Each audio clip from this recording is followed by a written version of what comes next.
Hello, hope you're doing excellent. Welcome back to the channel, guys. Today we're doing our first unboxing in 2021.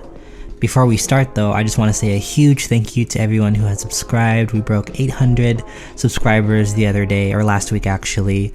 And also for those who support me outside of the YouTube realm, thank you for 7K on Instagram. Seriously, I cannot thank you guys enough. I never really intended to go this crazy with my fingerboard content, but I'm glad I'm here and I'm glad I have a community and a group of people who enjoy my content as much as I enjoy making it for you guys. Alright, so let's get straight into it. Here is the package. It's pretty heavy. It's from LevelLedge. I'm pretty excited to unbox this. A little backstory before I open it. I've been eyeing this obstacle for some time now. When I did discover it, turns out LevelLedge just discontinued it, so I can only see it through images or other people who own this obstacle. But yeah, I really had to hop on it as soon as he re-released it a couple weeks ago. I love realism when it comes to fingerboard obstacles, just miniature. Anyways, enough talking. Let's get into it. Okay, LevelLedge's concrete obstacle, handmade in the USA. Let's get this out. Kind of heavy. I love the packaging. That was really good padding. Alright, so as we open it up, we get the wax. I love this because I got wax last time as well. In my last LevelLedge, it was a purple wax, but this is a cool color. It has like a yellow top. Good stuff. Then we also have a warning. Choking hazard, small parts not for children under 3. And of course, the LevelLedge stickers. Ah, that's so exciting. Alright. This is wrapped up really well. I don't know where to begin.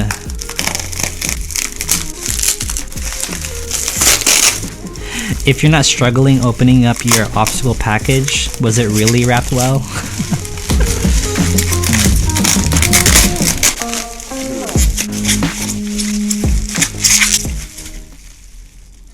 And there we are, guys. Check that out. This thing is awesome. I love how it comes in one piece already. Like, I don't have to do much, or actually anything at all. Oh, that thing is freaking beautiful. Wow. Are you kidding me? Great craftsmanship. Let me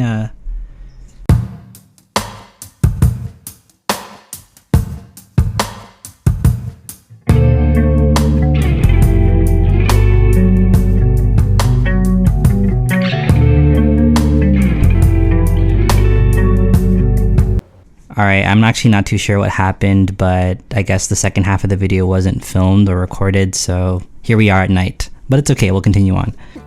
At night.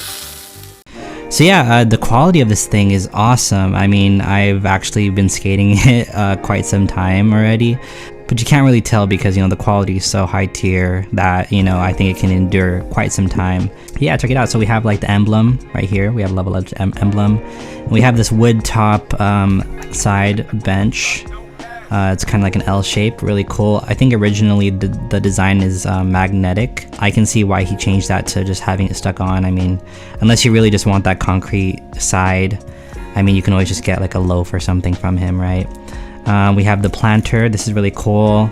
I have the same kind of material from Loft FB. Yeah, big fan of this stuff. On this side we have about 3 different heights. So we have like a concrete bottom side curb, and then a bench, and then of course like the top ledge here.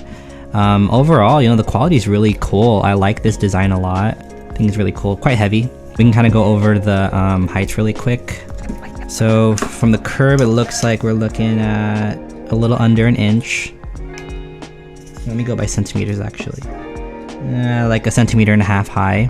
We have 4 centimeters on the bench, and then we have 6.5 on the height of the ledge part. And then for this wood side, looks like it's maybe like 4.5 inches. And then width, we're looking at I believe 22.5, or sorry, centimeters. These are all centimeters, by the way. Sorry, centimeters. So everything I've said so far is centimeters. So 2.5 centimeters. Sorry, 22.5 centimeters. I'm so dumb, guys. Sorry. and then we have 12.5 centimeters. I feel like the efforts that LevelLedge puts into his products, I mean, undefeated in my personal opinion. And the reason why I say that is because I'm actually a big fan of concrete ramps. We can kind of go over and compare, not too much though, because, you know, it's not a competition, you know, everything is subjective. Well, we can start off with Mini Materials, their concrete series. The reason why I start with them first is to clarify that they aren't a fingerboard company. They just make mini things for, you know, I think scale size houses and all that kind of stuff for hobbies, but they happen to fall into the niche of fingerboarding. We start off with my favorite, which is their street barrier. Really simple. I mean, nothing too complicated. As you can see, over time it does deteriorate as you grind onto it, just from like natural chipping. And as well, they have like a lot of blemishes, like actual concrete, you know, so it's kind of cool. It's very characteristic, but definitely not on the higher quality concrete obstacles out there for fingerboards. Here's another example. Here's their park bench. You can see here that it does chip away. I have to wax it pretty often. I have one side where I grind and one side where I don't. And as you can see, it's good quality. You know, there are a lot of bubbles already put in. And then they have their curved ledge from their fingerboard park series. Yeah, so it's, you know, it's not horrible. It gets the job done. But definitely you can tell that they're not really designed, or they're not a company really designed for fingerboarding, which is fine, nothing wrong with that. As you can tell, I have 3 of their products, obviously. And then we get into Chameleon Ramps. Quality is good, you know, like very smooth right off the gate, because with the Mini Materials, it's not really, it is smooth, but it's like you can feel the roughness of it. But with Chameleon Ramps, you know, it is smooth out of the box, which is really cool. But there are a little bit of blemishes, but I mean, it's normal, you know, and as well as here, it kind of chips away towards the bottom. I have some chips here just from storing and stuff. But really good quality, but not like no lacquer, it's just the cement itself. And I believe since I've gotten these obstacles, he has improved his craft. So, you know, for all you know, this could be a lot worse than what he has now. So yeah, but this is, you know, another form of like non-lacquered concrete. It is smooth, like I will admit. It was a lot more surprising to me on the quality when I first got it. And of course we have the Black River Curb. Love this thing. It's lacquered concrete, which I think is really dope. Again, right out the box, super smooth, big fan. Good quality as well. This one kind of chipped a little bit because of my dog. It's a long story, but yeah, overall really great. Don't really need to wax it much to grind it, so pretty solid. I love this thing. Tried and true, Black River. And of course we had to bust out the Guai Guai Chai. Love this thing. Amazing concrete. It feels like one of those products you get from an actual store where it's made of concrete, but you know it has to be quality because it might get tossed around. I love, yeah, I'm just gonna do a couple tricks on here just cause, you know, it's a good time. Guai Guai Chai, you know, really a master of his craft when it comes to obstacles. Love this thing. Even on the backside, everything is smooth about this obstacle.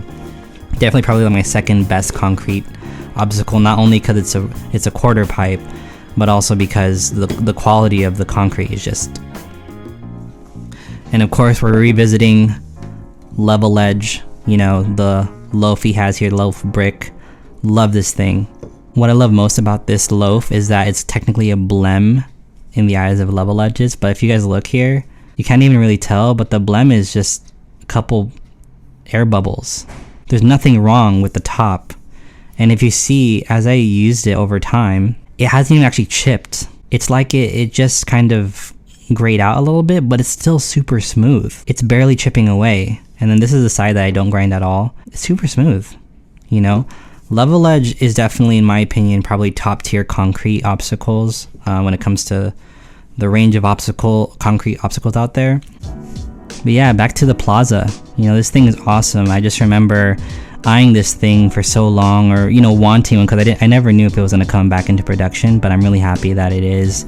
And what I love most about this is that it's very simple. You know, like if you're into very simplistic, lifelike obstacles where you would actually see this in real life, like in public, and it doesn't look like it's meant for skateboarding, but you know that if you have the creative mind or the creative eye, you can totally do a whole bunch of stuff with this. And yeah, you guys gotta check out LevelLedge's. I'll leave his link in my bio. Yeah, check it out, guys. I mean, this thing is built like, you know, this thing is not coming out at all. I tried, you know, really beating this thing up, but again, it's gonna take some time before I can even actually see some real wear on this thing.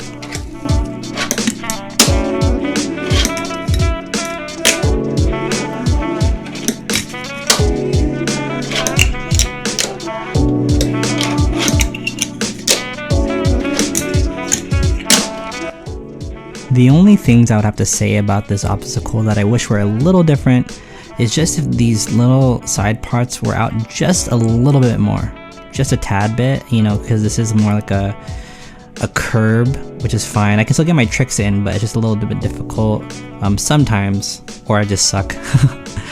And it'll be nice if this was out just a little bit more as well.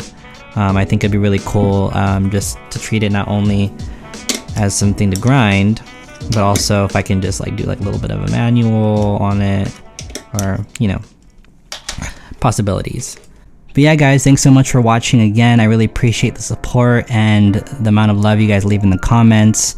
If you'd like to see anything else in my channel, feel free to let me know. I do have a small list of videos on the way, but I'll try to get to any cool ideas I may come across, alright? And I'll catch you next time. Peace.